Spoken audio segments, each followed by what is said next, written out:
Hola amigos de Cruzada Libertaria, placer de saludarlos, retomando el contacto que habíamos dejado en la noche de ayer.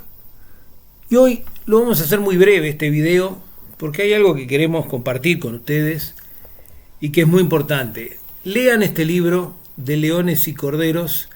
del profesor de la Universidad de la UDELAR y de la URT, Germán de Agosto, y de la Universidad Católica también, sobre una historia personal del pensamiento económico. Es un libro que está bien hecho, reconozco el esfuerzo que realizó, no lo conocía antes, Germán de Agosto, sé que es columnista también en algunos distintos programas de radio, como Ser Fácil Desviarse, programa que tuvimos el gusto de haber participado de él el año pasado como precandidato del Partido Libertario, y es realmente una obra interesante, porque tiene algunas cosas muy valiosas, ¿no? Como ser el reunir a varias personas o personalidades del pensamiento liberal por un lado, y del otro lado, o sea, del lado del socialismo o el comunismo, primero el socialdemócrata Keynes, y luego pone a Carlos Marx como del otro, en la otra punta del espectro, ¿no?, político. Tiene alguna que otra omisión que es difícil de entender, ¿no?, como por ejemplo no haber incluido entre las biografías de las personas con las que habló a Karl Menger, que fue el fundador de la escuela austríaca, sin duda, la personalidad que dijo, controvirtió claramente lo que decía Marx sobre el valor trabajo, y dijo que el valor subjetivo de los bienes era lo que realmente existía y era la verdad de lo que se tenía que tomar en cuenta, cosa que a Marx le produjo un daño terrible, porque pasaron muchos años sin que Marx refutara esa idea, ¿no? Observan ustedes que El Capital es una obra que apareció allá por 1865, los principios de economía política de Menger aparecen en 1867, donde él refuta las ideas de Marx, y Marx permanece en una situación de congelamiento desde el punto de vista intelectual,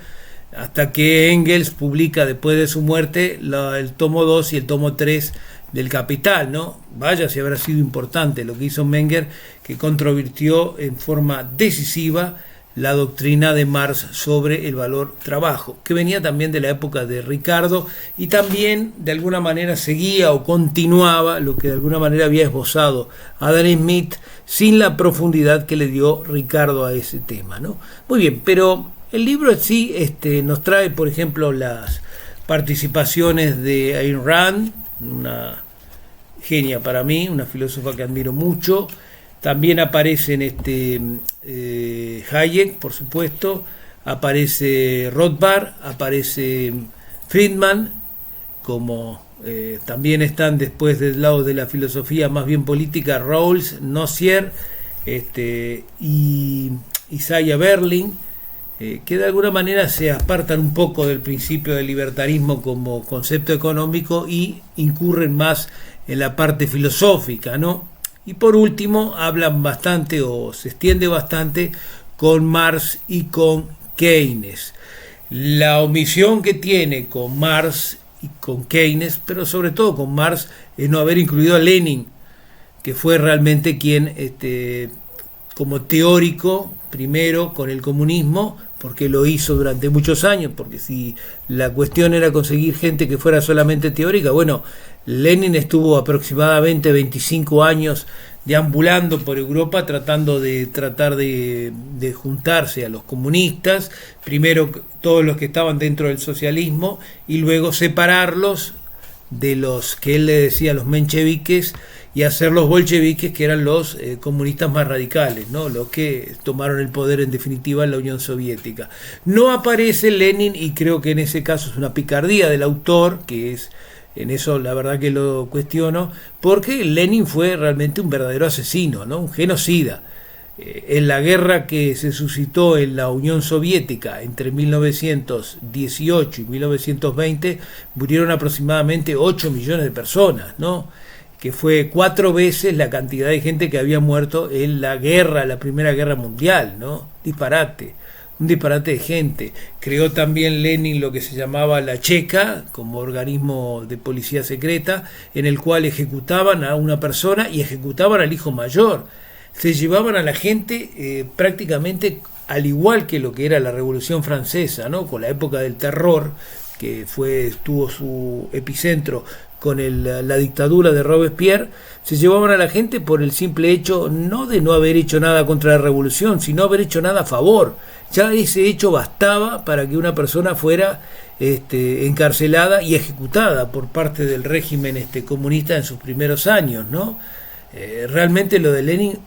además con el centralismo democrático que fue la dictadura, si bien Marx hablaba de una dictadura del proletariado transitoria, Lenin con el centralismo democrático le dio prácticamente carácter permanente, ¿no? Lo que permitió después que la Unión Soviética padeciera, y el mundo, pero sobre todo la Unión Soviética, padeciera la dictadura de Stalin, que en esos 30 años provocó la muerte de millones y millones de seres humanos, quizás una cantidad similar a la que provocó la guerra civil rusa, ¿no? Que fueron más o menos alrededor de 8 millones. Bueno,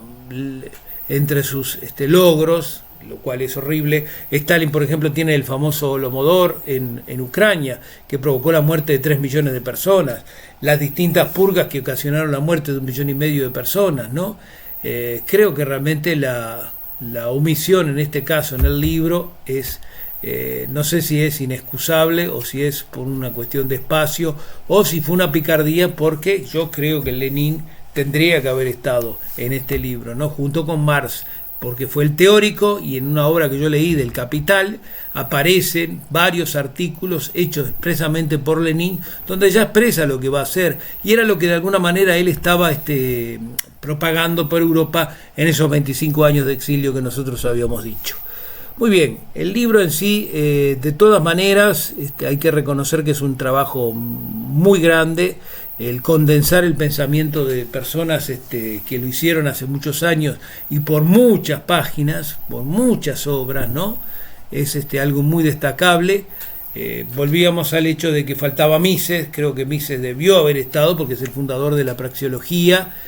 con su obra Acción Humana, que es una obra capital para cualquier libertario que se precie, cualquier liberal o libertario que se precie, tiene que leerla por lo menos una vez en su vida, una obra excelente, y acá no aparece, lamentablemente, en este libro que les estamos haciendo referencia. De todas formas, repito, pueden leerlo tranquilos, van a obtener bastante información, una condensación quizás del pensamiento de muchos, quizás una simplificación del pensamiento de Marx, pero todos sabemos que evidentemente si uno quiere defender a Marx no puede decir todo lo que hizo, porque si uno dice todo lo que hizo, o sea, por ejemplo, la plusvalía, el no responder al problema de la escasez en economía, no tener ninguna solución para eso, el hecho de entender que el capital es prácticamente como un monstruo Frankenstein, como lo dicen acá, y no es solamente una acumulación de dinero o de bienes, no, él lo hablan prácticamente como que fuera un monstruo Frankenstein que absorbe y que convierte en víctimas tanto al dueño del capital como a los trabajadores, ¿no? Creo que eso es simplificar demasiado el pensamiento de Marx. No se habla de por qué la plusvalía, él la destacaba tanto, plusvalía que todos entendemos que es absolutamente errónea en su concepción, ¿no? Porque si bien el trabajador aporta para el bien tiene un valor que es el que le asigna el mercado, y ese mercado le asigna un valor independientemente de del gasto que se haya tenido para generarlo, la materia prima que se haya consumido, los galpones, los derechos que se hayan tenido que pagar, por ejemplo, de propiedad. Todo eso queda absolutamente de lado, porque, como un ejemplo que siempre recurrimos, ¿no? Si uno hubiera hecho ranchos de paja en la década del 20, seguramente se hubiera llenado de oro. Si uno hace ranchos de paja, que eran aquellos sombreros blancos con una tira negra que usaban los hombres en la década del 20 y el 30, si lo hace hoy día, prácticamente se muere de hambre, no tengo ninguna duda. Por eso, amigos, les recomiendo el libro, léanlo, entiendan que nosotros los liberales libertarios tenemos que tener un espíritu crítico, la crítica tiene que estar siempre al día, pero obvio, tenemos que ser tolerantes y también tenemos que tener la mente abierta para poder entender que hay gente que piensa otras cosas distintas de nosotros y que además lo importante, lo fundamental, es saber escuchar a los que piensan distinto para saber en qué nosotros nos estamos equivocando, porque obviamente todos cometemos errores, todos somos humanos y mejorar tiene que ser una meta que siempre tenemos que perseguir hasta el último día de nuestra vida. No se olviden que este es el canal de la libertad, por supuesto, Cruzada Libertaria como siempre, al frente y al firme para poder aportar lo que corresponda en todo momento a la causa libertaria de Uruguay. Será hasta la próxima y les mando un gran abrazo. No se olviden, por supuesto, de compartir si les gusta el video, comentarlo si también les gustó y además suscribirse, que eso por supuesto nos ayuda un montón. Gracias amigos y será hasta la próxima. No se olviden de leer este libro que les he recomendado.